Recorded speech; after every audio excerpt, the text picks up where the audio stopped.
This is a compelling narrative about the life of the author Paul Kalanithi. He was a respected neurosurgeon and an acclaimed scientist. His future was looking good. During the last year of his successful residency, his marriage started to fall apart. To cap it all off, he was diagnosed with stage 4 lung cancer. His life, which was full of possibilities, was in jeopardy in the face of terminal cancer. Realizing that he might only have a few years left to live, Paul and Lucy rebuilt their marriage and continued their initial plans of having children. Paul started medication and therapies. At first, his cancer stabilized and even allowed him to return to surgery. Around the time of his graduation, Paul learned that a new tumor was growing in his lungs. He quit neurosurgery for the last time and started chemotherapy sessions. The day of his graduation, Paul was hospitalized and his chemotherapy sessions were halted. Days later, Paul's baby daughter was born. During this time, Paul's response to the cancer treatment continued to decline and his health worsened. As a child, Paul wondered about and studied life and its meaning. As a physician, he was trained to grapple with death and to prevent it as much as possible. But would this training help Paul face the last days of his life? Paul sat down and looked at the CT scan images. He was the top neurosurgeon in his last year of residency. Judging by the images, the cancer had already spread. It had already taken a part of the liver and deformed the spine. The chances of survival, judging from the CT scan images, was bleak. Paul and his wife Lucy found it hard to accept. Cancer of the lungs was not the usual way to end a successful residency. Although they had both suspected it, Paul and Lucy did not dare to admit the possibility of cancer. 6 months before, Paul had started experiencing tremendous back pains accompanied by gradual weight loss. Knowing too well the telltale signs of cancer, Paul sought the help of his friend, a primary care doctor. His doctor friend, however, was on maternity leave, and he was met by another doctor. The other doctor, after hearing his symptoms, dismissed the idea of an MRI scan and opted for x-rays. The x-rays looked fine, so he was given a pain reliever to combat his backaches. Several doses of ibuprofen made the pain tolerable. 15 months more and he would have completed his residency. He planned to persevere until the very end. During his residency years, Paul has won several prestigious national awards, earned the respect of his coworkers and his seniors, and was sought after by major universities. After a week, severe chest pain accompanied his back pain. His weight continued to drop rapidly, and to make the possibility of cancer even more probable, he developed a severe cough. Secretly, he began researching cancers until one day, Lucy happened to notice an article about cancer probability on his phone. They were planning to have a vacation in New York soon, but Lucy already had another plan. She wasn't going with him to New York. She was planning to move out and think about their marriage. Paul thought the strain on their marriage was being brought about by his neurosurgeon residency. With a terminal illness in their midst, however, their bond strengthened. Part 1. In perfect health, I began. Paul never thought he would become a doctor. Growing up, he thought he would be in the literary field. Medicine ran in the family, though. His father, his elder brother, and most of his relatives were all in the field. His father was a cardiologist who moved their family from New York to Arizona to set up his own cardiology practice. He was the second son of 3, born to an Indian mother and a Christian father. His parents eloped from India to New York and were now raising their family amidst the deserts of Kingman, Arizona. When they moved to Kingman, his mother was horrified by the low standards in Arizona's education. His mother took it upon herself not to allow the mediocre education standard to inhibit her son's potential. She rallied her co-parents to protest and to improve the education system in Arizona, and she was successful. His mother obtained a college reading preparatory list. The book 1984 instilled in him a newfound love and respect for literature. He viewed literature as the narration of human meaning. In his senior high school year, Paul was set on pursuing a career in literature. His girlfriend, Abigail, a college student part-timing as a barista, gave him a book. The book was titled Satan, His Psychotherapy and Cure by the Unfortunate Dr. Kassler, JSPS, by Jeremy Levin. This book was an eye-opener for Paul. It undermined his basic assumptions of the human brain as a mere organ. If literature conveys the meaning of the life, then the brain is the machinery that enables and defines life's meaning. After finishing the book, Paul signed up for biology and neuroscience subjects in addition to his literature courses. He entered Stanford driven by an urge to understand what gives human life meaning. While he was studying, he came to understand neuroscience as the discipline that explains the most elegant rules concerning the brain. During the summer of his sophomore years, he was torn between two internship programs. One would enable him to study the meaning of life at the Yerkes Primate Research Center by observing primates in their habitat. The other would allow him to experience life as a prep chef at Sierra Camp. After a meaningful summer at Sierra Camp, he came back refreshed and richer with human relations that he forged at the camp. He continued to pursue literature to better understand what makes human life meaningful and neuroscience to further understand the mechanisms of the human brain. In his senior years, Paul's neuroscience class went on to visit a hospice for people who had suffered severe brain damage. Upon entering the home, his attention was caught by a nerve-wrenching cry. The crying was coming from a woman in her 20s. This woman was wailing disconsolately, tremors wrecking her whole body. After seeing the woman, Paul turned back to rejoin his classmates who were all set to tour the whole facility. The cheerful receptionist told them that most of their residents were victims of juvenile drowning. Paul noticed the lack of visitors in the hospice except for their class. The receptionist answered that families would often visit their relatives every day upon admission, but these family visits would gradually diminish until they finally moved far away from the hospice. During this visit, he glanced upon a teenage resident lying down. Paul believed that the teenage girl smiled at him despite being in a coma state. He consulted with his neuroscience professor. His professor said that the smile could have been true, but he added that those patients were better off dead than living in their current state. Paul burst out of the room angrily. Little did he know that his trip to the hospice had introduced him to another capacity of the brain. The brain, as much as giving meaning to life, can also break lives and tear families apart. After finishing his college degree in literature, he still felt a lack of understanding about the meaning of human life. To quench his thirst for knowledge, he took up a master's degree in English literature at Stanford. He came to view language as a supernatural force that brings the brain into communion. The meaning of words depended on relationships between people. He came to know that the meaning of life depended on the depth of social relationships. During the master's program, he came under the tutelage of Richard Rorty. Rorty taught him that every discipline's goal is to create a vocabulary of its own. Under Rorty's tutelage, Paul learned that the tool to understand a literary piece is embedded in the literary piece itself. For his graduate thesis, Paul scrutinized Walt Whitman's literature. Walt Whitman was a poet who asked the same questions as Paul and coined the term psychological spiritual man. Like Paul, Whitman too had never found the answers to life's questions. Despite his failures, though, Paul found his errors illuminating.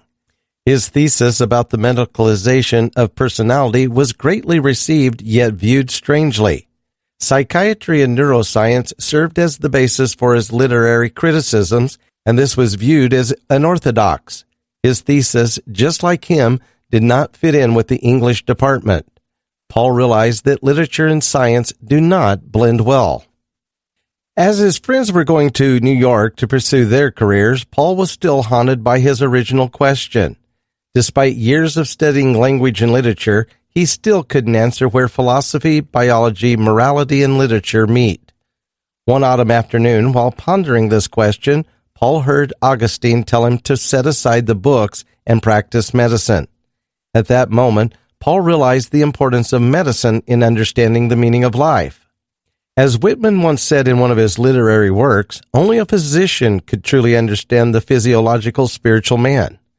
Not wasting time, he eagerly consulted one of his science professors and inquired about pursuing medicine. Paul went through another 18 months of studying chemistry and physics to qualify for medicine admission.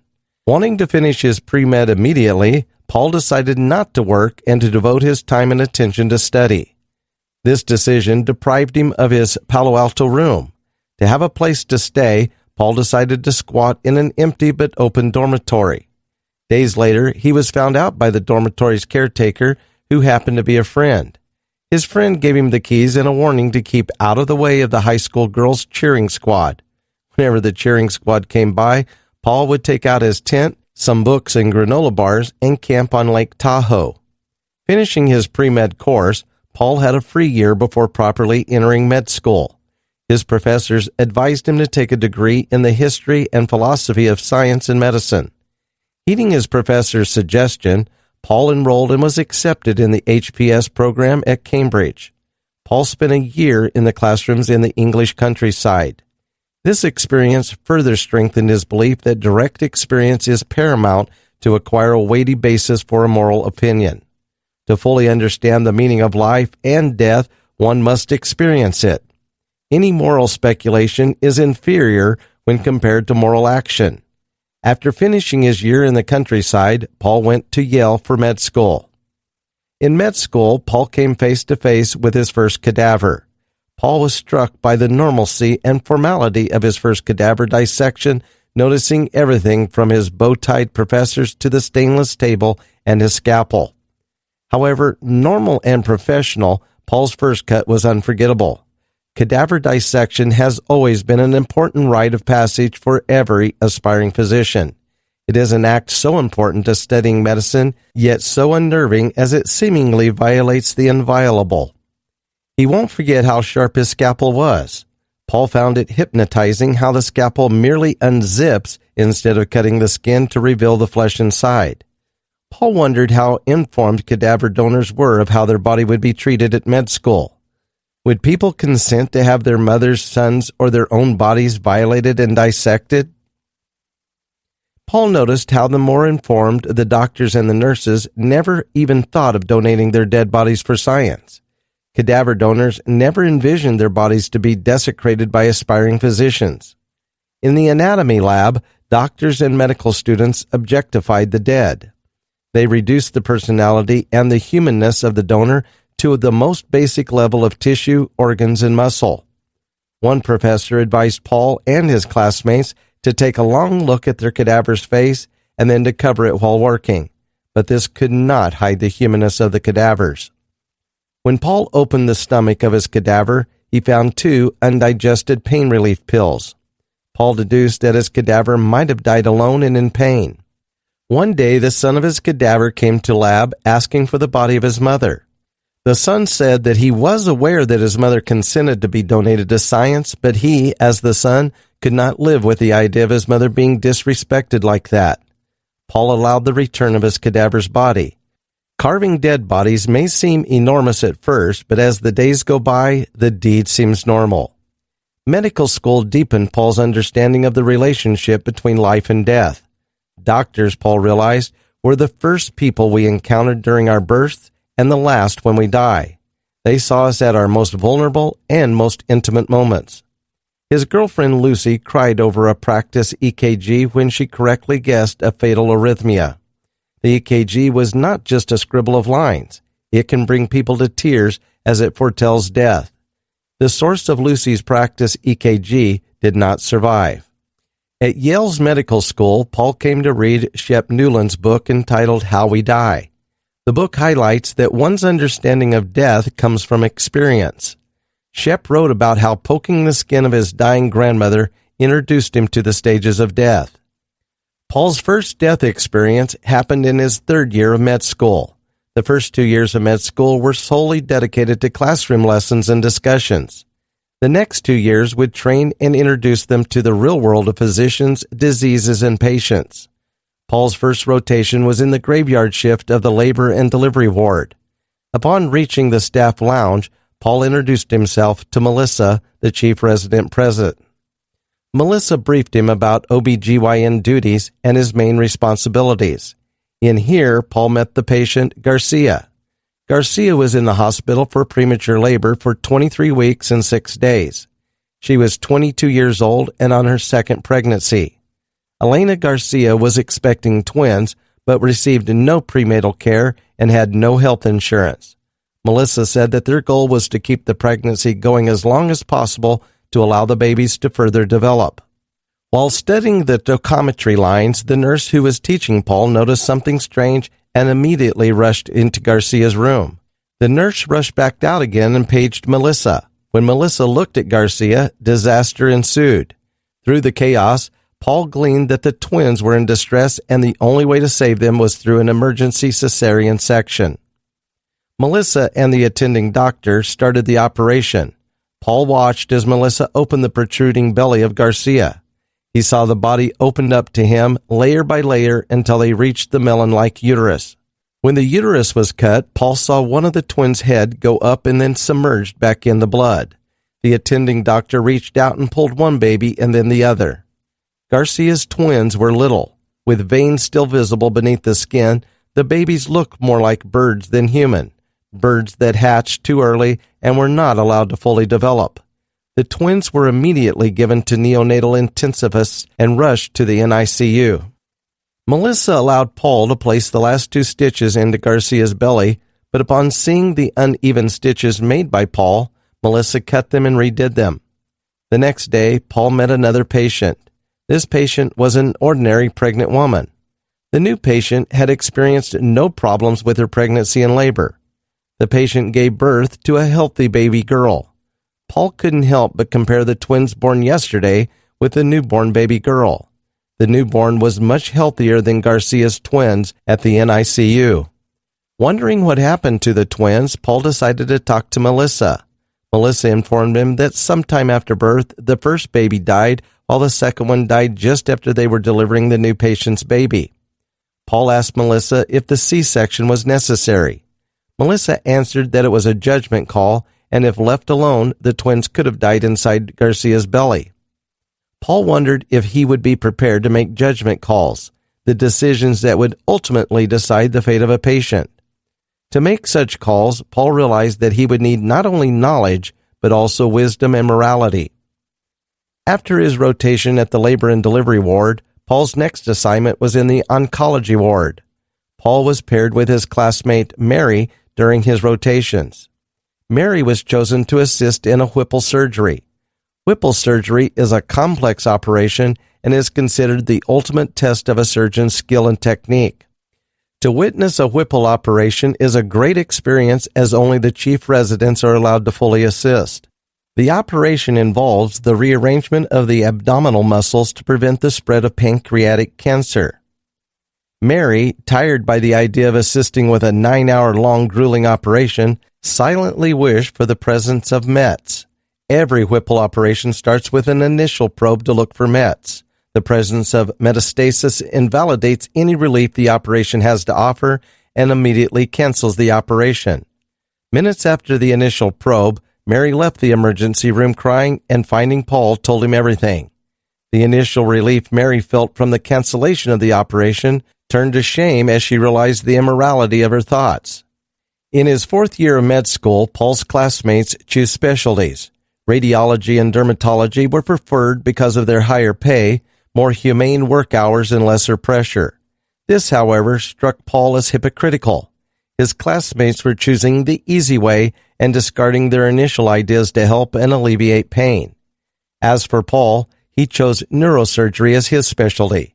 He was struck by the way the neurosurgeon worked on the very organ of identity. He was fascinated by the idea that every operation of the brain is, in turn, a direct manipulation of an individual's personality. Neurosurgeons are concerned not only with keeping their patients alive, but also with deciding what kind of life is worth living. To make meaningful decisions, a neurosurgeon needs to know the patient first. Paul wondered if a beating heart and an addled mind are enough to make anyone alive. Would anyone prefer to lengthen their life in return for being mute? Would any patient's family choose a life of constant seizure or the loss of their beloved's arm function? His decision to choose neurosurgery was further cemented when he witnessed a neurosurgeon talking to a patient on one of his hospital rotations. Paul heard the neurosurgeon honestly talking to the parents of the young patient suffering from brain tumors. The neurosurgeon not only stated the clinical facts of the disease, but also the human facts. He was fascinated at how the neurosurgeon advised the patient's family to rest and to keep themselves well because they would need each other. The neurosurgeon said that the brain tumor of their family member could either break them apart or keep them together. Neurosurgery fascinated Paul as a relentless pursuit of perfection. He likened it to the Greek concept of arete, which is a showcase of emotional, mental, moral, and physical excellence. It is the most direct and challenging confrontation anyone could ever have with identity, meaning, and death. Neurosurgeons are masters of many trades, including neurology, neurosurgery, radiology, and ICU medicine. To be a fully competent neurosurgeon, one must be able to train not only the mind, but also the hands and the eyes. After graduating from med school, Paul married Lucy, his long-term girlfriend. They flew back to California to pursue their residencies, Paul at Stanford Hospital and Lucy at UCSF. During Paul's first year of residency, he became friends with Victoria, his neurosurgery co-resident, and Jeff, a general surgeon resident. The entry level of neurosurgery residency mainly involves paperwork. Freshman residents were tasked to complete, file, and sort through dozens of files. Patients are regarded as paperwork and not humans. They were just a box to be checked on Paul's to-do list to end the day. After some time, the paper pushing became tolerable enough. During his first year of residency, Paul encountered 8-year-old Matthew. Matthew came to the hospital complaining of headaches. Tests revealed that Matthew had a tumor situated in his hypothalamus. Removing a tumor located in the hypothalamus is sensitive. Since the hypothalamus controls our basic drive, any damage to it will make the patient a slave to his appetite. If not properly removed, the patient could end up having to spend his life with brain catheters, undergo radiation treatment, and other necessary surgeries. Matthew's brain tumor was successfully removed, and after 2 days, he was already sneaking candies as he was getting ready to be dismissed. Paul's first patient was Mrs. Harvey, an 82-year-old woman. Mrs. Harvey came into the hospital complaining about constipation. She was a healthy and lively old woman, but she died days after being operated on. When Mrs. Harvey died, Paul vowed to treat his paperwork as patients. On his first year of residency, Paul saw his fair share of death. With renewed vigor and enthusiasm, Paul started his second year of residency. During this time, he was given more responsibilities.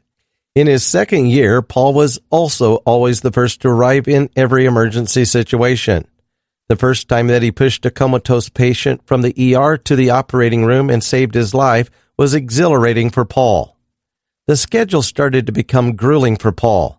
Technically, residents only have to spend 88 hours a week in the hospital, but as there was always work to do, Paul regularly exceeded his hours. Paul drank energy drinks and took naps whenever he could. In addition to the schedule, some residents cannot withstand the pressure of residency. One talented co-resident could not accept the blame. Another resident switched field to avoid the relentless stress. As the years went by, Paul's skills heightened and he began shouldering more responsibility for his patients. He became able to judge which lives he could save and which he couldn't. He viewed dying as a failure, so he tried to salvage the life of his patients, even if they remained comatose and brain dead forever. He made it a point to save the brain and leave the consciousness for other institutions to deal with. Paul pursued neurosurgery because of its endearing duality of brain and consciousness, as well as life and death. He thought that spending time between life and death would enlighten him about the mechanisms of life. Weren't these experiences enough to build his morals and allow him to be more compassionate? As the days went by, Paul suspected that being so close to the instances of life and death was already blinding him of his purpose. His closeness to the action was robbing him of his perspective. He was present, but not feeling. He became immune to the suffering, the pain, and the death around him, and never fully felt its presence. Paul often worked the trauma bay with his surgeon-resident friend Jeff. Jeff would assess the organs while Paul was tasked to monitor the brain. One major trauma patient came in while Paul was taking his lunch. He rushed to the trauma bay, tucking his ice cream sandwich between a computer monitor. Paul listened as the nurse relayed the patient's information. They transferred the patient into the operating room, and Paul planned his course of action. As they were preparing the patient for operation, the patient's blood pressure suddenly dropped, and they rushed him back to the trauma bay. The patient died on the way to the trauma bay, and while another resident informed the patient's family of the bad news, Paul successfully salvaged his lunch. Days later, Paul learned that one of his friends had died in a car accident. With enough knowledge to visualize the injuries, Paul did not ask for details. He often dreamed about Lori's death, imagining that he was the one to operate on her. With the death of Lori, Paul realized that he was becoming Tolstoy's stereotype of a doctor, whose sole purpose is to treat diseases without regards to the humanness of their patients. Lori's death brought back his empathy. He remembered the reason why he took up neurosurgery in the first place. Paul wanted to guide his patients and their families to have a better understanding of their illnesses and the possibility of death. Through the years, Paul became more experienced and efficient. With a renewed vigor, he continued his residency, inspired by his father's hospital ward. During his med school years, Paul and Lucy would often watch Paul's father conduct hospital rounds. He saw how his father earned the trust and respect of his patients as he talked and joked with them.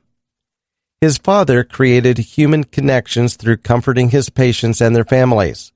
One day, Paul came across a patient who had experienced a seizure while shopping for her sister's birthday.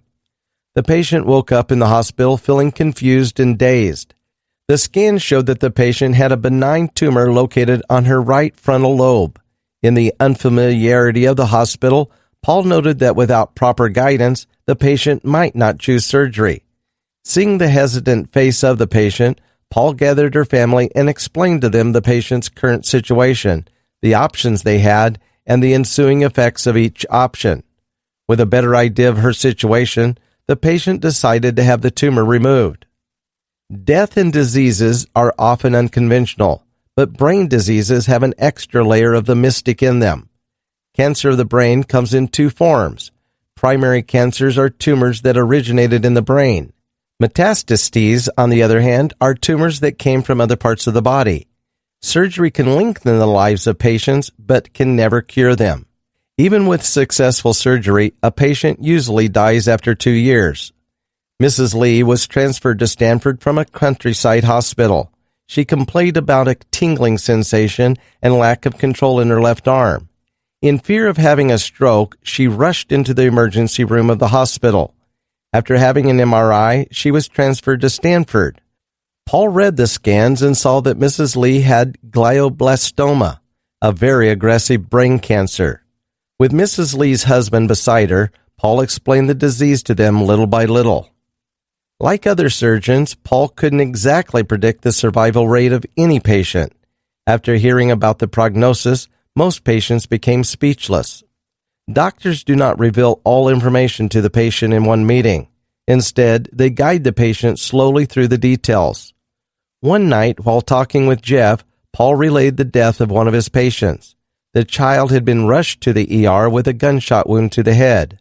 The patient died despite Paul's action to save his life. Upon hearing this, Jeff laughed and said that to cheer himself up from a failed surgery, he should always talk with Paul. After telling the mother of a newborn without a brain that the child would soon die, Paul went home crying. To be deemed successful, Paul didn't only want to save lives, he also needs to take into consideration the kind of life his patient would have after the operation. Midway through residency, neurosurgeons spend some time having additional training. Neuroscience requires excellence in all ways. The most common route is the neurosurgeon, neuroscientist profession. To pursue this career, Paul joined Stanford's Laboratory for Basic Motor Science and Development of Neuroprosthetic Technology. The lab's main objective was to allow paralyzed individuals to mentally control a robot arm or the cursor of a computer. The head of the lab was affectionately called V. V was also a second-generation Indian, an electrical engineer, and neurobiologist. He was 7 years older than Paul, but he was soft-spoken. Under V's leadership, the lab became a world-renowned center for reading brain signals. With V's blessing, Paul undertook his research, which was the exact reverse of V's study. While V aimed to interpret brain signals, Paul endeavored to write signals directly into the brain. Neuromodulation, if made possible, would allow treatment for various untreatable neurology and psychiatric diseases. In this laboratory, Paul made various first-of-their-kind gene therapies. In one weekly meeting, V sat Paul down and asked for his advice.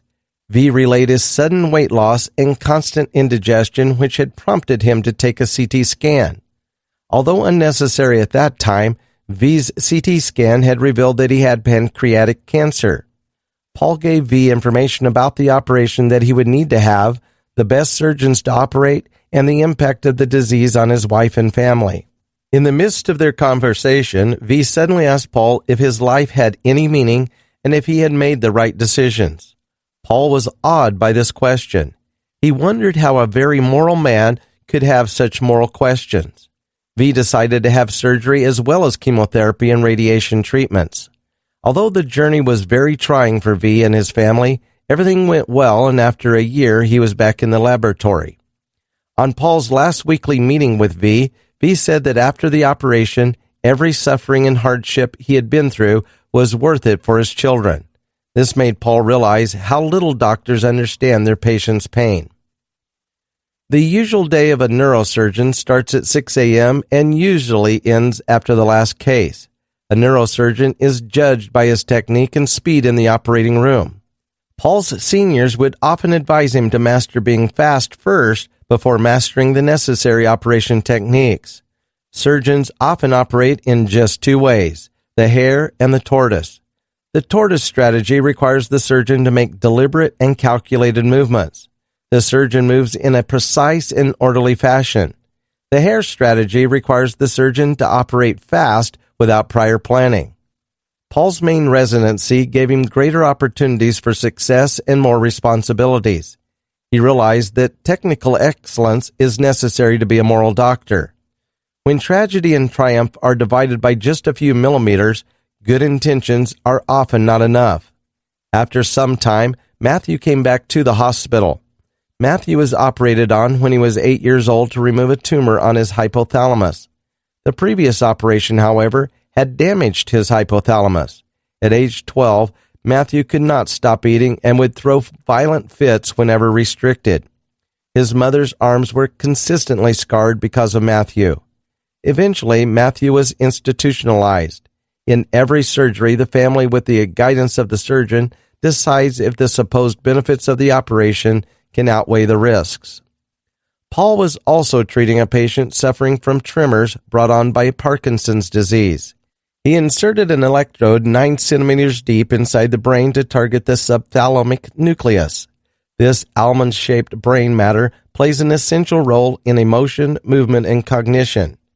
Paul turned the current on and noticed that the tremors looked better. Just then, the patient said that she felt completely sad. He turned the current off, and the patient said that the feeling went away immediately. He turned the current on again, and the sadness was back.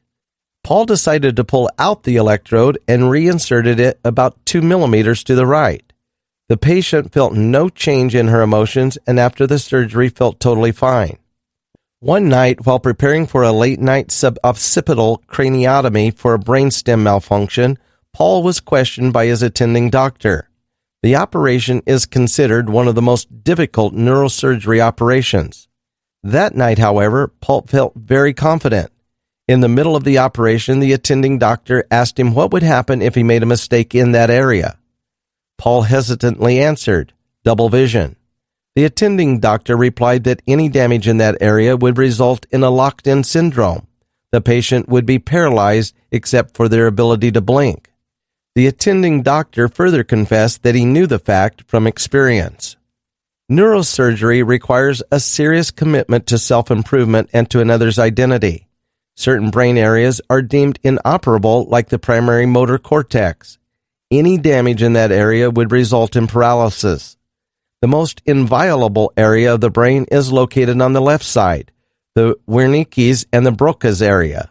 These areas are involved in language production and comprehension. Damage to the Wernicke's area will render the afflicted with an inability to understand language. The afflicted will retain his ability to speak, but will communicate in an incomprehensible manner.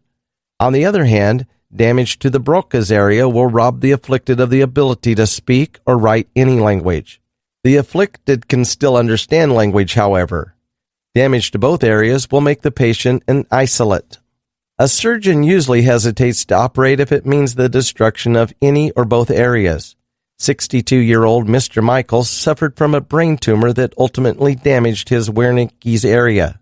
One morning when the doctors checked in on him, Mr. Michaels eagerly replied with a series of numbers.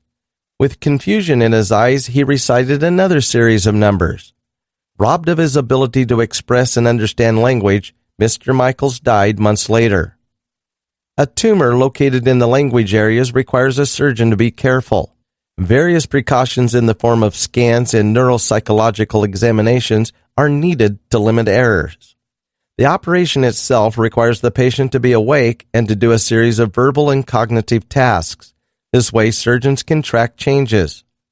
One brain tumor incision baffled Paul. The tumor had already spread throughout the language area. The expert panel, in conjunction with Paul, deemed the operation to be too dangerous, but when the patient was wheeled in, he started cursing. Throughout the operation, the patient continued to deliver a litany of profanity and exhortation. Paul was completely baffled by the patient's ability to speak and comprehend despite the tumor in his language area. Through practice, Paul reached the pinnacle of his residency. He had mastered all the core operations, his research was gaining recognition and awards, and various job offers were coming his way. He was starting to see the interweaving of biology, morality, life, and death, building a perfect moral system in him. He came to realize that doctors met their patients at their most authentic moments when their lives and identities were under threat. A doctor's true duty is not only to save a life worth living, but to make death, when necessary, as peaceful as he could. One afternoon, while attending a conference in San Diego, Paul received a call from Victoria. Victoria informed him that Jeff had died that day. After a failed attempt to save a patient, Jeff committed suicide by jumping off a building. Paul could only imagine the overwhelming guilt that consumed Jeff, enough to carry him to the building's roof. Paul and Jeff had lost touch because of their busy schedules. Paul wondered if he could have saved Jeff by telling him what his residency had taught him about life and death. He lost the chance to tell Jeff that death surrounds every living organism. As doctors, both Jeff and Paul were trained to grapple with death. A doctor should fight for his patient's life, no matter how trying that battle may be. Jeff failed to accept that even after doing their best, death eventually wins in the end. It is every patient's role to be morally responsible for each of their patients, no matter how many times they have failed before. Part 2. Cease not till death. Lying in bed with Lucy, Paul couldn't help but cry.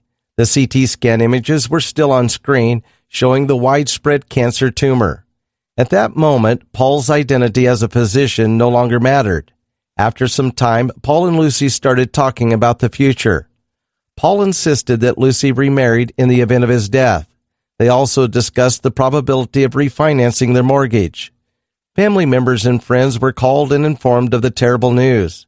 Victoria came that afternoon and discussed future treatments and the possibility of Paul's return to surgery.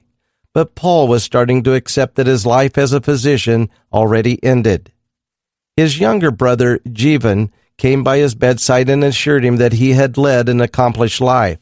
His brother's words rang hollow on him. Had he truly lived an accomplished life? All he knew was that he had just reached his potential and that his potential was going to waste. Paul couldn't help but wonder at the sudden turn of events. He was once the pastoral figure, guiding his patients to an understanding of their diseases and preparing his patients' families for their relatives' death. Through years of guiding his patients, he thought he would know what to do, but now that death was visiting him personally, he felt totally clueless. Paul would be discharged the next morning, and his oncology appointment was set for Thursday. The nurse told him that his oncologist would visit him that day. True to her words, the oncologist, Emma Hayward, dropped by his room. Paul and Emma knew each other professionally. They had treated the same patients before. Emma came in and introductions followed suit. Surrounded by Paul's family, Emma apologized for the difficult situation that they were in. She informed Paul that his tumor sample had already been sent to the laboratory for analysis. Paul had been treated for appendicitis 18 months before, and on that occasion, he was treated not as a patient, but as a co-consultant. Now, Paul also wanted to co-consult, so he asked about his place on the Kaplan-Meier survival curve. Emma refused to discuss survival curves. The Kaplan-Meier survival curve is what doctors use to create a prognosis. Paul, shocked by the immediate refusal, did not ask any more questions. Emma began to discuss treatment options vaguely and took into consideration Paul's return to surgery after treatment. Before leaving, Emma handed her business card to Paul and implored him to call her if they had any more questions. Upon learning of Paul's grave condition, his family and friends started looking for the best cancer centers for treatment and the best oncologists to treat him. After a rigorous search, Paul's loved ones unanimously decided that Emma was their best choice. Emma was a world-known oncologist and served as a lung cancer expert on a National Cancer Advisory Board. As well as technically excellent in her field, Emma was known for being a compassionate doctor who took into consideration her patients' well-being. In just a week, Paul's body deteriorated. He stayed in bed most of the time and was noticeably weaker. Simple automatic actions like going to the bathroom now required conscious planning and tremendous effort. His family helped him to accommodate the changes brought about by his disease. They had a modified toilet seat, installed bed rails, bought him foam blocks, changed their mattress to a more ergonomic kind, and helped him set up an account at a mail-order pharmacy. Helped by a cane and powered by a new set of painkillers, Paul couldn't help but be sad.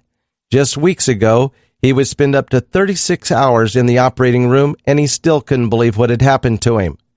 Faced with a disease he knew little about, he started reading about lung cancer, treatment options, and rehabilitation.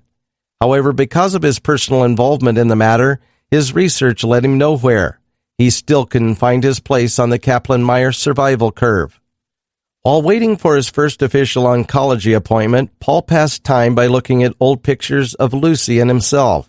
He never believed that his life with Lucy was so fragile. All their hopes and dreams were now in jeopardy because of his disease. His plans to become a father and a good husband seemed far away now. The day of his first official oncology treatment came. With his parents in the waiting room, Paul and Lucy met with Emma. Emma came on time and introduced them to her nurse, Alexis. After the usual pleasantries, Emma discussed the latest lung cancer research, which gave them two options for combating the disease. The traditional way is through chemotherapy treatment. This approach primarily targets not only the primary cancer cells, but also all healthy, rapidly dividing cells like the bone marrow cells, hair cells, and nail cells. If they pursued this approach, they would use carboplatin. Although cisplatin reported more success, it is highly toxic, especially for the nerves. The newer treatment, however, targeted distinct mutations in the cancer cells, thereby allowing a more targeted approach. Paul's tumor sample had a P13K mutation and would need to undergo an EGFR test to have a more precise treatment approach. To pursue this approach, Tarceva would be prescribed to Paul to treat his lung cancer. Seeing that Paul was already too weak and knowing that the EGFR result would not be ready until Friday, Emma ordered a chemotherapy session for Monday in case the EGFR was negative. Throughout the appointment, Emma treated Paul not as a patient, but as a doctor. He felt a kinship with her when she carefully laid out all his treatment options. Emma also made returning to surgery a more realistic possibility after his treatment. Because of Emma's compassion, Paul felt more relaxed about his lung cancer. However, throughout the appointment, Emma still did not talk about the Kaplan-Meier survival curve before finishing the appointment. After the appointment, Lucy remarked that Emma liked Paul. Talking with Emma that day, the medical jumble surrounding Paul's disease cleared up. He found out that the presence of the EGFR mutation adds another year to the lives of lung cancer patients. The next day, Paul and Lucy went to a sperm bank. They had been planning to have children prior to the disease. Seeing that the cancer medication might have an adverse effect on Paul's sperm, they thought about preserving the gametes even before the treatment started. A cheerful young woman greeted them and discussed with them the various payment plans, storage options, and legal ownerships. Lucy broke down in tears when the kindly receptionist asked them who would legally own the gametes in case one of them died. Hope is a word that is a combination of confidence and desire. In the face of his disease, what Paul desired and was confident of were two things. Paul desired to live, but he was confident that he was going to die. After a few days, Paul's lab report confirmed that he had an EGFR mutation. Because of this, Emma prescribed a white pill called Tarceva to combat his lung cancer instead of the traditional chemotherapy sessions. Gradually, Paul's appetite returned and he gained weight. His once smooth skin was now severely covered with acne and pock marks. The spread of acne on his once baby-smooth complexion, however, was a sign of good response. Despite the acne and pock marks, Paul felt very thankful to be uglier than before but still alive. Paul came to anticipate his biweekly meetings with Emma. At one meeting, they talked about the common response of patients upon knowing they are afflicted with a deadly disease. As they both knew, some patients focus on their family, while others devote their time pursuing their dreams and ambitions. Without a concrete timeline, Paul was unable to determine which to pursue. Paul remarked that he had spent 20 years of his life training to be a neurosurgeon. He had wanted to pursue writing after another 20 years, but now that he felt he had only a little time, he wasn't sure whether to continue surgery or to start writing. While Emma still didn't give him the statistics, she assured him that he could go back to whatever he deemed important after his treatment. At Lucy's insistence, they visited a relationship therapist that specialized in cancer patients. Sitting side by side, they talked about their fears about the future and their need to be strong and be there for each other.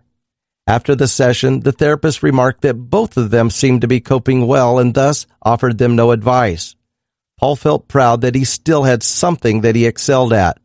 Lucy shook her head and remarked that if they were already the best at what they were dealing with, then things would not get any better. Diagnosed with cancer, Paul started to have two perspectives on the world. His doctor's identity helped him to ditch the questions most patients ask.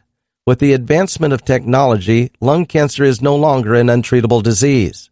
Modern treatment now allows another year of life to afflicted individuals. It also helped him to understand the limitations of modern research in regards to his disease. His patient perspective made him undecided about his future. Paul was still uncertain whether he and Lucy should pursue their dream of becoming a family. Paul wondered if it was safe to nurture another life while his own life gradually faded.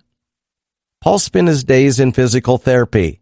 Despite sending dozens of patients to physical therapy, Paul never actually realized how hard it was. He was only lifting his legs, yet he felt so weak and exhausted. His identity as a doctor gave him an introduction to pain, but as a patient, he was starting to get to know pain better. Paul's brain remained as sharp as ever, and yet his body was so frail. To energize him, Karen, his physical therapist, asked him to set a goal. Paul answered that his goal would be to be able to run and bike again. In his moments of physical weakness, Paul's determination kicked in. After 2 months, he started adding weights and repetitions into his physical therapies. He could now sit without pain for 30 minutes. One day, he and Lucy drove to their favorite biking spot at Canada Road. Although far from his record of 30 miles, Paul considered his wobbly 6 miles on the bike a success. After days of discussing, Paul and Lucy decided to have a child. Paul realized that the defining characteristic of an organism is their capacity to strive. Paul and Lucy went to a reproductive endocrinology center at Palo Alto. They tried IVF first, but without success. Apparently, they needed to try a more modern approach to reproduction. 6 weeks later, Paul was rescheduled to have his first CT scan. With the onslaught of acne and return of his strength, Paul found out that his cancer was in remission. Lost in the pursuit of his own mortality, Paul came back to language and literature. Through his readings, he was inspired to move forward again. Another CT scan showed that his cancer was still in remission. Because of this, Paul decided to get back to neurosurgery once again. Lucy and his family supported his decision. He altered his physical therapies to prepare him for neurosurgery. He called his program director and informed him of his decision to get back to work. He also called Victoria to plan his return to the operating room. His first case after being diagnosed with lung cancer was a temporal lobotomy. Everything went well at first, but suddenly he felt a case of nerves and left the operating room. His junior attending doctor finished the case, but he vowed that tomorrow he would be better. Day by day, his strength improved and his skills gradually returned. His work was limited to operating, but all his administrative tasks and patient care were handled by another attending doctor. After another stable scan after 6 months, Paul reopened his job search. He flew to Wisconsin for a job interview. During this time, Paul realized that he had traversed the 5 stages of grief in reverse. More and more, he became fixated on his graduation. He spent more time in the operating room and gradually increased his responsibilities. One day, after reviewing his own patient's scan, he glanced at his own scan. There, he saw a new tumor located in his right lung. Knowing that their next oncology appointment was next Monday, Lucy and Paul decided to research what the new tumor might mean for their lives. Paul had already planned that the next day would be his last day as a physician. After finishing that day's schedule, Paul felt a deep sense of sadness as he closed one chapter of his life permanently. Emma said that in light of the new tumor, chemotherapy with a new drug would be their next option. Paul underwent chemotherapy. On the day of his graduation, Paul felt a new kind of nausea, which caused him to vomit green bile. Lucy rushed him into the emergency room and he was hospitalized for dehydration. After recalling his medical history to the attending doctor, he noticed that the targeted therapy pill was not being prescribed for him. He insisted that the therapy pills be included in his medication, but without his oncologist, Paul could not persuade the attending doctor. The attending doctor said that the pill was causing problems in his kidney. After a week, Emma returned and sorted things out for Paul. Days later, in the same hospital, Lucy gave birth to a girl which they named Elizabeth Arcadia. As Katie grew up day by day, Paul felt that he was nearing his time. He only hoped that his little girl would have memories of him. Katie allowed him to experience a kind of love that he had not experienced before. He could not ask for more. Paul died one Sunday surrounded by his family. He left all decisions for his wake to his family. He was buried in a willow casket on the edge of a field in the Santa Cruz Mountains, which overlooked the Pacific Ocean. During Katie's first Christmas, Paul's health continued to decline. His body started to reject the third line of defense that had been prescribed for him. Another CT scan showed the presence of a metastases on his brain. The metastases brought a complication that lessened his life dramatically and deteriorated his neurological function. This news clearly aggravated Paul, for without his neurological function, life would be meaningless. One day, Paul woke up calmed yet scorching with fever. He was immediately rushed to the hospital where he rejected intubation and opted for morphine. He said his goodbyes and cradled Katie in his arms. After 9 hours, Paul breathed his last breath. Through his remaining time, Paul did everything to ensure that his loved ones knew that they were loved. All his life, Paul searched for the meaning of life and wondered if he could face death with dignity. This narrative of his life, both as a physician and as a patient, clearly show that he not only found the meaning of his life, but also faced his death with integrity. Paul's life was led in pursuit of understanding the meaning of life and death. Although he suffered in the last days of his life, Paul showed strength by not wavering even for a second. His last moments made him realize that no amount of preparation and study can prepare anyone for death. Anyone, however, can live. As Paul clearly explained in this book, life should be lived in order to find its meaning.